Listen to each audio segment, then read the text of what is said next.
The sun was setting as Judge Elaine Bennett drove home after a long day in court. She was tired but satisfied with the day's work. She had handled 3 difficult cases and had managed to keep her courtroom running smoothly despite a packed schedule. All she wanted now was to get home, kick off her shoes, and maybe enjoy a glass of wine while watching her favorite TV show. The streets were quiet in this part of town. Elaine had taken this route home for the past 8 years, and she knew every turn, every stop sign, and every traffic light. She was driving carefully, just under the speed limit, when she noticed the flashing blue and red lights in her rearview mirror. Her heart jumped a little, not from guilt, but from that instinctive reaction many Black Americans feel when they see police lights behind them. "What did I do?" she whispered to herself, checking her speedometer again. She was definitely not speeding. She hadn't run any lights or stop signs. Her registration was up to date, and her tail lights were working fine. She had just had her car serviced last week. Elaine put on her turn signal and pulled over to the side of the road promptly. She took a deep breath and reminded herself of what her father had always told her: stay calm, be respectful, but know your rights. Even as a judge who had spent her career upholding the law, these moments still made her uneasy. She rolled down her window and placed both hands on the steering wheel where they could be clearly seen. Through her side mirror, she watched the officer approach. He walked with a stiff posture, one hand resting on his holster, a detail that didn't escape her notice. Officer James Reynolds came up to her window with a stern face. He didn't smile or offer a greeting. "License and registration," he demanded, not even bothering to explain why he had pulled her over. Elaine kept her voice steady. "Good evening, officer. May I ask why I've been stopped?" The officer's face hardened. "You ran a stop sign back there. License and registration now." Elaine was confused. She knew there wasn't a stop sign where the officer claimed. She had driven this route hundreds of times. Still, she kept her composure. "I'm sorry, officer, but I don't believe there was a stop sign at that intersection. I drive this route every day." Officer Reynolds leaned down closer to her window, his expression changing from stern to something more intimidating. "Are you saying I'm lying, ma'am?" "No, officer. I'm just confused about which stop sign you're referring to," Elaine replied calmly. "The one 2 blocks back." "Now, I need to see your license and registration." His tone left no room for further questions. Elaine nodded. "I'll get them for you. My registration is in the glove compartment. I'm going to reach for it now." As she reached toward the glove compartment, the officer suddenly tensed up. "Keep your hands where I can see them," he shouted, his right hand now fully on his weapon. Elaine froze, her heart racing. "Officer, I was just reaching for my registration as you requested." "Move slowly and keep your hands visible at all times," he ordered, watching her every move with suspicious eyes.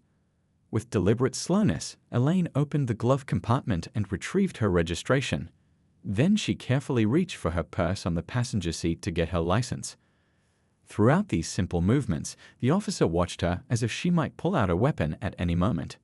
She handed over her documents, noting how the officer barely looked at them, his eyes still fixed on her with unwarranted suspicion.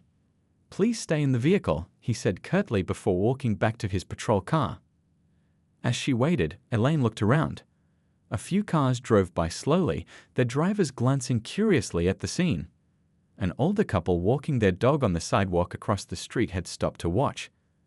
Elaine felt a familiar knot of humiliation in her stomach, the feeling of being treated like a criminal for simply existing while black. Little did Officer Reynolds know that the woman he had just treated with such disrespect spent her days presiding over cases just like this one. Cases where officers had overstepped their bounds and violated citizens' rights. 5 minutes passed as Elaine sat in her car, watching Officer Reynolds in her rearview mirror. He seemed to be taking his time, probably running her license plate and looking for any violations. The sky had darkened considerably, and the red and blue lights from the police car painted the street in alternating colors. A few more cars had slowed down to look at what was happening, making Elaine feel even more uncomfortable.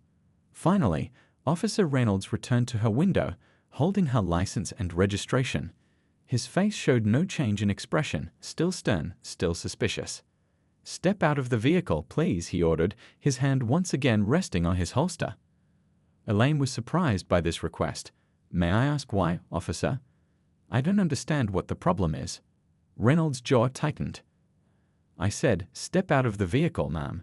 His emphasis on ma'am sounded more like an insult than a courtesy. Officer Reynolds, Elaine said, reading his name badge. I'm simply asking for clarification. If I ran a stop sign as you claim, wouldn't that just be a ticket? Why do I need to exit my car? The officer's face flushed slightly. People rarely addressed him by name, and he seemed taken aback that she had noticed his badge. I don't need to explain myself to you. When an officer gives you an order, you comply. Now get out of the car. His voice had risen sharply with the last command. Elaine knew her rights, but she also knew that arguing with an agitated police officer on a darkening street wasn't wise. She slowly unbuckled her seatbelt and opened her door. Keep your hands where I can see them, Reynolds barked as she stepped out of her car. A middle-aged man walking his dog across the street had stopped to watch. Another car had pulled over a little way down the road, and someone was holding up a phone, possibly recording. Elaine felt a mix of embarrassment and anger washing over her, but she maintained her composure. Officer, I still don't understand what's happening here. There was no stop sign at that intersection. Could we please discuss this calmly? Her tone was reasonable, her posture non-threatening. Reynolds seemed to take her calm demeanor as a challenge. Turn around and place your hands on the vehicle, he commanded. This is unnecessary, Elaine protested, though she still complied, turning to face her car. I'm not a threat to you or anyone else. Spread your feet, Reynolds ordered, ignoring her words. You know, your attitude isn't helping your situation. I can add disrespecting an officer to the charges. Charges? Elaine couldn't believe what she was hearing. What charges? For a stop sign violation that didn't happen. She felt the officer's hand roughly grab her wrist, pulling it behind her back. The cold metal of handcuffs pressed against her skin. You're being detained for questioning my authority and resisting instruction, Reynolds said, his voice louder now, as if performing for the growing audience of bystanders. This is absurd, Elaine said, wincing as the handcuffs tightened around her wrists. I've complied with every reasonable request. I simply asked why I was being pulled over. By now, 3 people had stopped their cars, and a small group had gathered on the sidewalk. One woman called out, "Hey, what did she do?" Reynolds ignored the question, focusing instead on making the handcuffs secure. Anything you say can and will be used against you in a court of law, he continued, reciting her Miranda rights mechanically. The irony wasn't lost on Elaine. She had heard these words thousands of times in her courtroom, but never imagined they would be directed at her, especially not under these circumstances. Officer, please check my ID carefully, she tried one more time. I think there's been a misunderstanding. Save it for the station, he replied dismissively, guiding her toward the patrol car. As he opened the back door, Elaine noticed more phones recording the scene. In a way, she was grateful for the witnesses. Without them, it would be her word against his, and she had seen how that usually played out, even for someone of her stature. The reality of what was happening hit her as she was guided into the back seat of the patrol car. She, Judge Elaine Bennett, who had dedicated her life to the justice system, was being arrested on trumped-up charges by an officer who hadn't even bothered to properly look at her ID. The door slammed shut, and Elaine sat in the confined space, the handcuffs divvying into her wrists. Through the window, she could see Officer Reynolds talking to another officer who had just arrived at the scene. They'd both glanced at her, then back at some papers in Reynolds' hand. For a brief moment, Reynolds' confident expression faltered, but he quickly recovered, saying something to his colleague before heading back to the driver's seat. The ride to the police station was silent and tense. Elaine sat in the back of the patrol car, the metal handcuffs cold against her wrists. Through the mesh divider, she could see Officer Reynolds checking his rearview mirror every few seconds to glance at her. His face showed a mix of emotions, anger, pride, and something else Elaine couldn't quite place. Was it doubt? Streetlights flashed by as they drove through town. Elaine tried to stay calm by focusing on her breathing and reminding herself that this would all be sorted out soon. Still, she couldn't help but think about how many people she had seen in her courtroom who had gone through exactly what she was experiencing now, the humiliation, the powerlessness, the frustration of not being listened to. You know, she finally broke the silence. There really wasn't a stop sign at that intersection. Reynolds adjusted his mirror to look at her again. You still don't get it, do you? This isn't about a stop sign anymore. This is about your attitude and failure to comply with an officer. I complied with every reasonable request you made, Elaine replied evenly. I just asked questions, which is my right as a citizen. The officer scoffed. Everyone's a lawyer these days. You people watch too many TV shows. Elaine bit her tongue at the "you people" comment. Get into an argument now wouldn't help her situation. Instead, she looked out the window and noticed they were approaching the police station. The station was bustling with activity even at this hour. As Reynolds led her through the front doors, several officers turned to look. Elaine kept her head high despite the stares and whispers. She had done nothing wrong, and she wouldn't act like she had. Got a live one here, Reynolds announced to the desk sergeant, a heavy-set man with graying hair. Ran a stop sign, then gave me attitude. Refused to comply with instructions. The desk sergeant looked up from his computer, his eyes moving from Reynolds to Elaine. Name? He asked, fingers hovering over his keyboard. Elaine Bennett, she replied clearly, standing as straight as she could with her hands still cuffed behind her back. The sergeant typed it in. ID number? Officer, if you'll check my wallet, you'll find all my identification. I think it's important you see exactly who I am, Elaine said, trying once more to get someone to properly look at her credentials. Reynolds rolled his eyes but pulled out her wallet from the property bag. He flipped it open to find her driver's license, but froze when he saw the ID card next to it. His eyebrows shot up, and he quickly closed the wallet without showing it to the sergeant. Just put her in processing, Reynolds said quickly. I'll fill out the paperwork. The desk sergeant looked confused but shrugged. Take her fingerprints and photo first, then cell 3 until processing is complete. Another officer took Elaine by the arm and led her to the fingerprinting station. As her fingers were pressed onto the ink pad and then onto the card, Elaine noticed Reynolds having an intense, whispered conversation with his superior officer in the corner. The superior officer kept looking over at her with an increasingly concerned expression. After her mugshot was taken, something Elaine never imagined would happen to her, she was led to a holding cell. The cell was small, with a metal bench attached to the wall and not much else. The door clanged shut behind her, the sound echoing in the small space. Elaine sat on the bench, trying to maintain her dignity despite the circumstances. In the cell across from hers, two women watched her curiously. One of them, a young woman with tired eyes, spoke up. First time? She asked, not unkindly. Elaine nodded. Yes, and hopefully the last.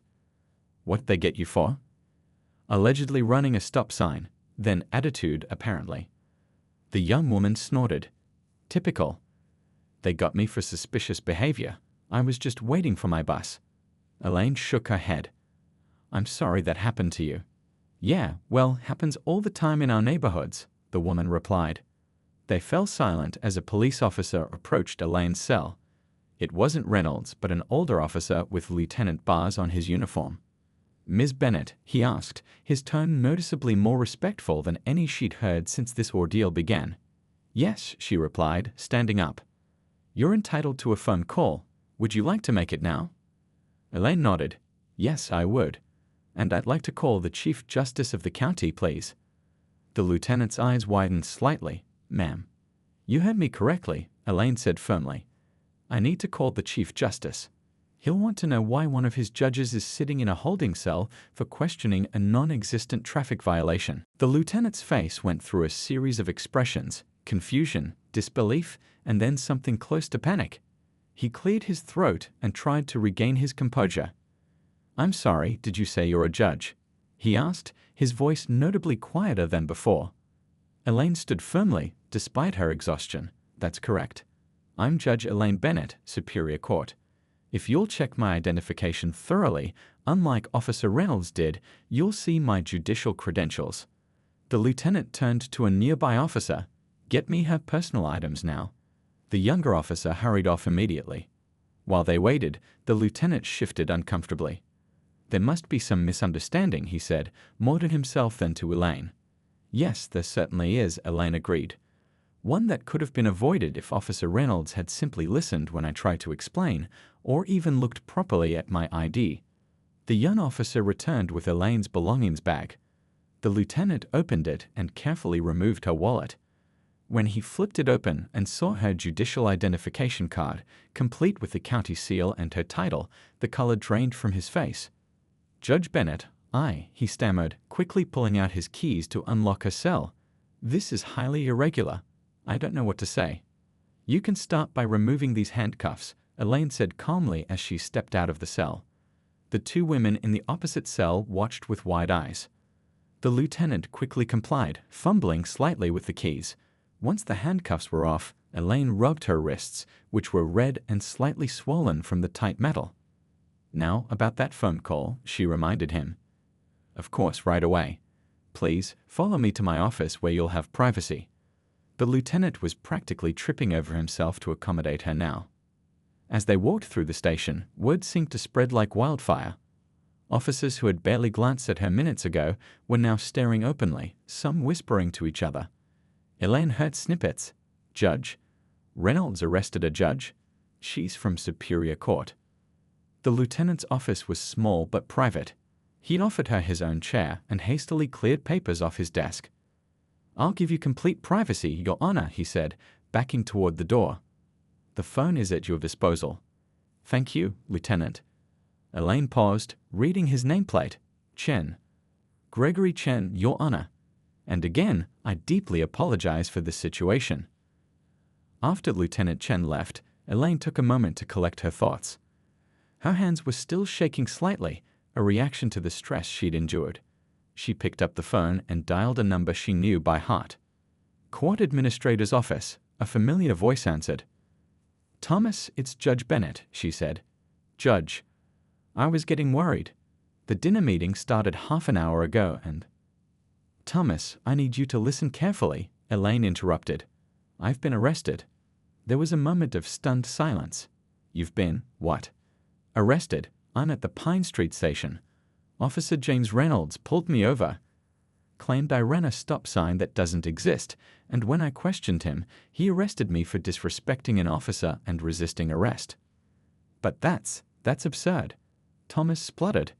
"Does he know who you are?" "He does now," Elaine said grimly. "But only after I was fingerprinted, photographed, and put in a cell. I need you to call Chief Justice Wong and let him know what's happening." "I'm on it right away. He's actually here at the dinner. So is the county district attorney." Thomas paused. "Would you like me to call anyone else? Family? Your attorney?" Elaine thought about it. "Not yet.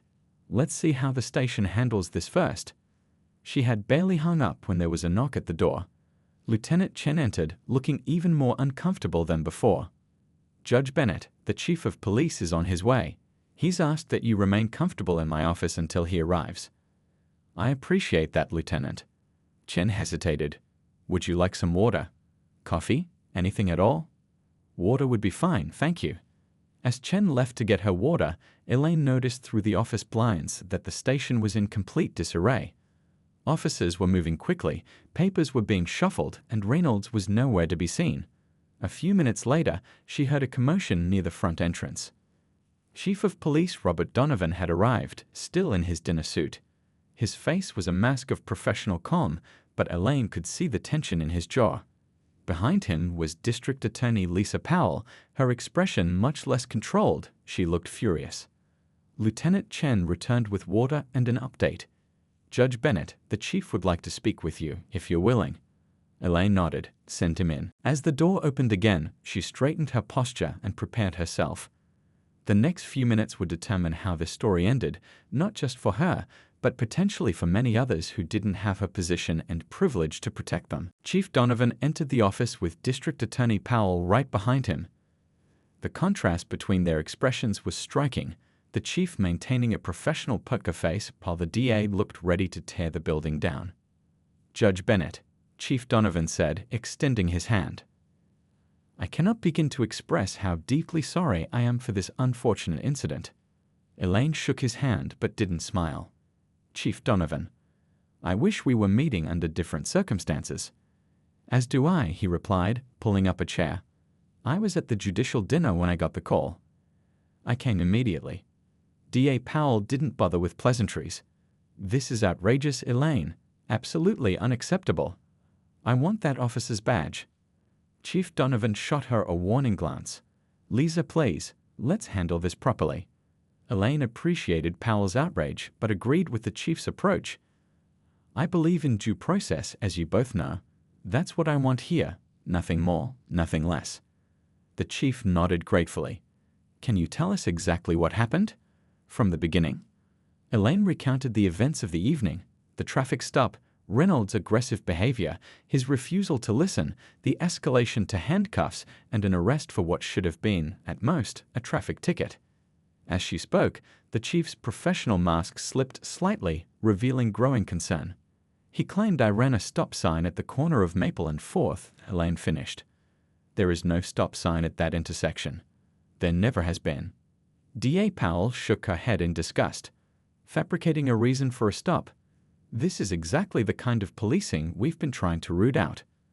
A knock on the door interrupted them. Lieutenant Chen poked his head in. Chief, Officer Reynolds is here as requested. Send him in, the chief ordered. The door opened wider, and Officer Reynolds stepped into the room.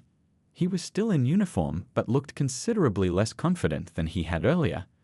When he saw Elaine sitting beside the chief and the DA, his eyes widened slightly.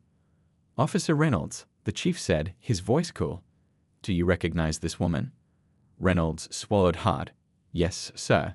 She's the woman I arrested earlier this evening for running a stop sign and resisting an officer. Look closer, the chief said. Reynolds glanced at Elaine again, then at her ID badge now sitting on the desk. His face paled visibly. This is the Honorable Judge Elaine Bennett of the Superior Court, the chief continued. The same Judge Bennett who presided over the Thompson police brutality case last month. The same Judge Bennett who serves on the county's police oversight committee. Reynolds stood frozen, his mouth opening and closing without words coming out. Your Honor, he finally managed, his voice barely above a whisper. Officer Reynolds, Elaine acknowledged him with a nod. She wasn't going to make this easy for him, but she wouldn't be cruel either. I didn't know, he stammered. Would it have mattered? DA Powell cut in sharply. Should it matter? Would you have treated any other black woman differently if she wasn't a judge? Reynolds flinched at the direct question. That's enough, Lisa, the chief said quietly. He turned back to Reynolds. Officer, I want to be very clear. Judge Bennett has stated that there is no stop sign at the intersection of Maple and 4th. Is that correct? Reynolds shifted uncomfortably. I may have been mistaken about the exact location. So you admit there was no traffic violation, the chief pressed. I thought I saw. Yes or no, officer, the chief interrupted. Reynolds looked at the floor. No, sir, there was no violation. The room fell silent. Elaine watched as the realization of what he had done seemed to wash over Reynolds. His shoulders slumped slightly. Officer Reynolds, Elaine finally spoke, her voice calm but firm. Why did you really pull me over tonight? Reynolds looked up, meeting her eyes for the first time. The question hung in the air between them. I saw an expensive car in a neighborhood where it seemed out of place, he admitted quietly. And when I saw who was driving it, he didn't finish the sentence. He didn't need to. Chief Donovan stood up. Officer Reynolds, you are suspended effective immediately, pending a full investigation. Turn in your badge and gun to Lieutenant Chen before you leave. Reynolds nodded numbly. And officer, the chief added as Reynolds turned to leave, I suggest you take this time to think very carefully about whether law enforcement is the right career for you. After Reynolds left, the chief turned back to Elaine. Judge Bennett, I know this doesn't make things right, but I want you to know that a full investigation will be conducted. All body cam footage, dash cam footage, and witness statements will be reviewed. And I'll personally oversee any potential charges, DA Powell added. Elaine nodded. Thank you both. But this isn't just about me. I want a review of all Officer Reynolds' traffic stops for the past year. I want to know if this is a pattern. The chief and DA exchanged glances. Consider it done, the chief agreed. By the next morning, the story had spread throughout the city. Judge Elaine Bennett's wrongful arrest was the lead story on local news channels, and clips from bystanders' videos were already circulating online.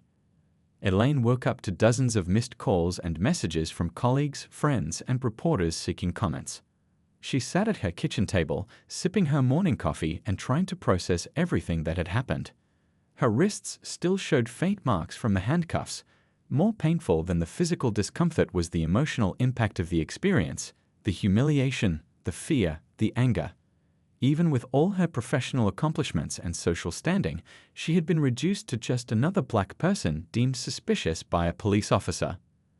The doorbell rang, interrupting her thoughts.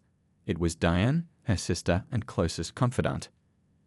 "I came as soon as I saw the news," Diane said, pulling Elaine into a tight hug. "Are you okay?" "I'm still processing it all," Elaine admitted, leading her sister into the kitchen. "Coffee?" "Please." Diane sat down, watching Elaine carefully. "So what happens now?" Elaine poured a second cup. "Internal Affairs is conducting a full investigation. The chief promised to review all of Reynolds' past traffic stops to look for patterns of bias." "I'm glad they're taking it seriously, but that's the bare minimum they should do," Diane said. "What about Reynolds himself?" "He's on administrative leave while they investigate, but between you and me, I don't think he'll be wearing that badge much longer." "Good," Diane said firmly. "But you know he's not the only one out there." Elaine nodded. "Believe me, I know. I see the results in my courtroom every day." Her phone buzzed with an incoming call, the court administrator. "Thomas, good morning," Elaine answered. "Judge Bennett, how are you holding up?" His voice was full of concern. "I'm okay. Taking today to collect myself." "Of course. That's actually why I'm calling. Chief Justice Wang has cleared your docket for the rest of the week. He insists you take the time you need." Elaine was about to protest but realized she actually did need the break. "Please thank him for me." After hanging up, she turned back to her sister. "The department's public affairs office released body cam footage this morning. Have you seen it?" Diane shook her head. "No, but social media is blowing up about it." Elaine opened her laptop and pulled up the news site. The footage was damning, clearly showing Reynolds becoming aggressive when Elaine simply questioned why she'd been pulled over. The audio captured his tone, his refusal to explain the alleged violation, and most importantly, confirmed that he never properly looked at her identification before the arrest. As they watched, Diane grew increasingly upset. "This is exactly what happened to Kevin last year," she said, referring to their nephew who had a similar encounter. "Only difference is he's not a judge, so nobody cared." Elaine nodded grimly. "That's why I can't just let this go. This isn't just about me." Her phone rang again, District Attorney Powell. "Elaine, I have updates," Powell said when she answered. "We've pulled the last 6 months of Reynolds' traffic stops. The pattern is exactly what you'd expect. He pulls over black and brown drivers at 3 times the rate of white drivers and arrests them at 5 times the rate." Elaine wasn't surprised, but hearing the statistics still hit hard. "What about the dash cam footage from last night?" "It confirms your account completely. There's no stop sign at that intersection, just like you said." "And the charges against me?" "Already expunged. It's like it never happened in the system." "But it did happen," Elaine said firmly. "And I don't want it erased. I want it on record." There was a pause on the other end. "You sure about that?" "Absolutely. This needs to be documented." After finishing the call, Elaine explained the situation to her sister. "What are you thinking?" Diane asked, knowing the look on her face. "I'm thinking this is an opportunity," Elaine replied. "I'm in a unique position. How many people who go through what I went through have the power to actually make changes?" Diane smiled. "I know that look. You've got a plan." Elaine nodded. "The police commission meets next week. I've been invited to testify about my experience. But I don't just want to tell my story. I want to present solutions." She opened her laptop again and started typing. "I'm going to propose mandatory bias training for all officers, community oversight on traffic stop protocols, and a complete overhaul of the complaint system." "They're not going to like that," Diane warned.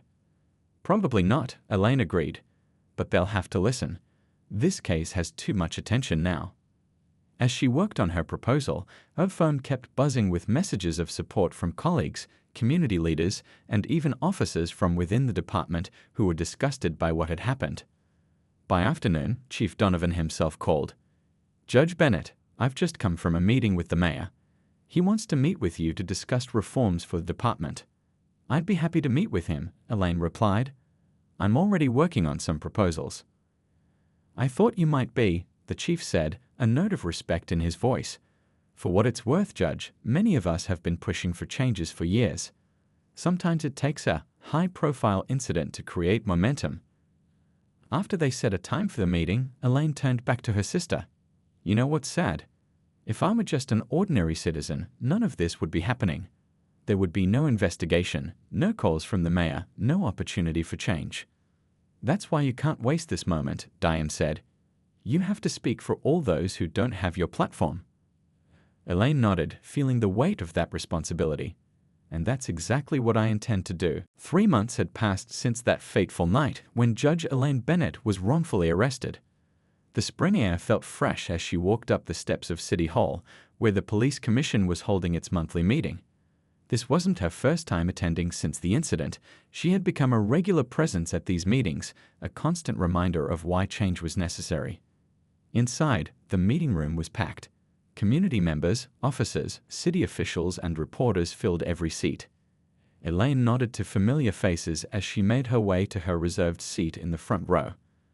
The agenda for today's meeting included the final report on Officer Reynolds and the new community-based policing initiatives that had grown out of her case. "All rise," announced the commission's secretary as the 5 commissioners entered the room. After everyone was seated, Commissioner Washington, the chairperson, opened the session. "First on our agenda today is the final report on the internal investigation of Officer James Reynolds. Chief Donovan, please proceed." Chief Donovan approached the podium, looking more worn than he had 3 months ago. "Thank you, Commissioner.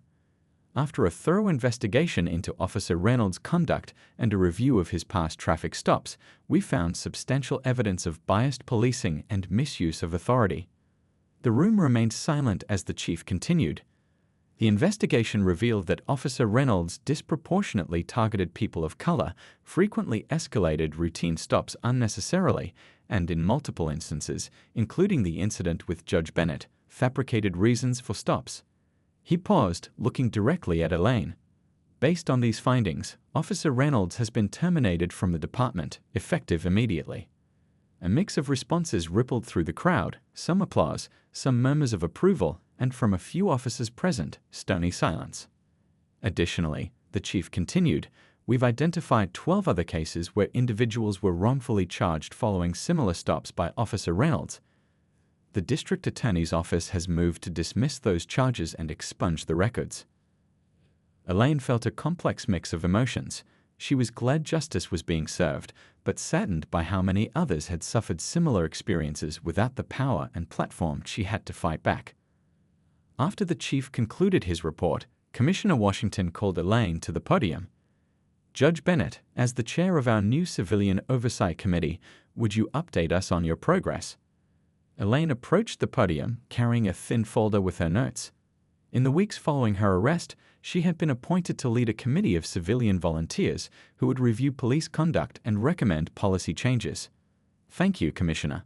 For the past 2 months, our committee has been reviewing traffic stop procedures and developing new guidelines." Her voice was clear and confident. "Today, I'm pleased to announce that we've completed our first set of recommendations." She opened her folder. "These include mandatory body camera usage during all traffic stops, with footage to be reviewed regularly by civilian oversight, quarterly bias training for all officers, and a new public complaint system that ensures transparency and accountability." As she spoke, Elaine noticed some of the officers shifting uncomfortably in their seats. Change was never easy, especially for a department set in its ways. But she also saw many nodding in agreement, including several younger officers who had privately expressed support for her efforts. "Most importantly," she continued, "we're recommending a complete overhaul of how performance is measured within the department. Success should not be judged by the number of tickets issued or arrests made, but by positive community engagement and problem solving." After she finished presenting the recommendations, which were unanimously adopted by the commission, Elaine returned to her seat.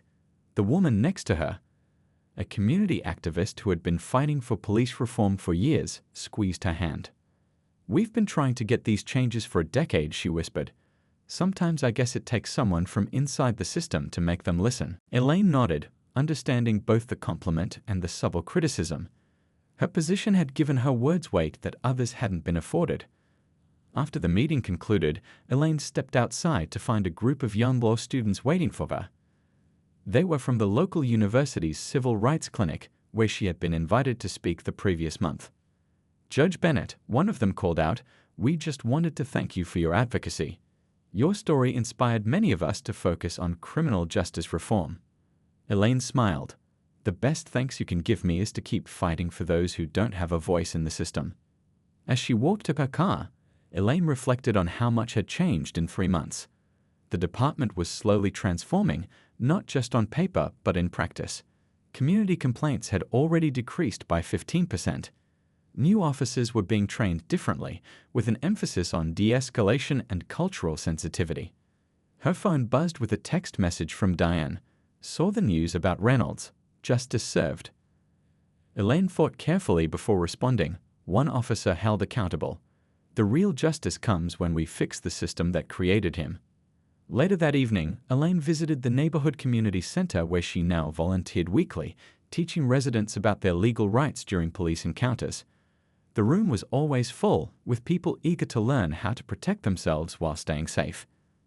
As she looked out at the diverse faces before her, Elaine felt a renewed sense of purpose. What happened to her had been traumatic, but it had also opened doors for change that might have remained closed otherwise. She couldn't undo what Officer Reynolds had done, to her or to countless others, but she could work to ensure it happened less often in the future. The law should protect everyone equally, she told the group as she began her presentation. And until it does, we have work to do.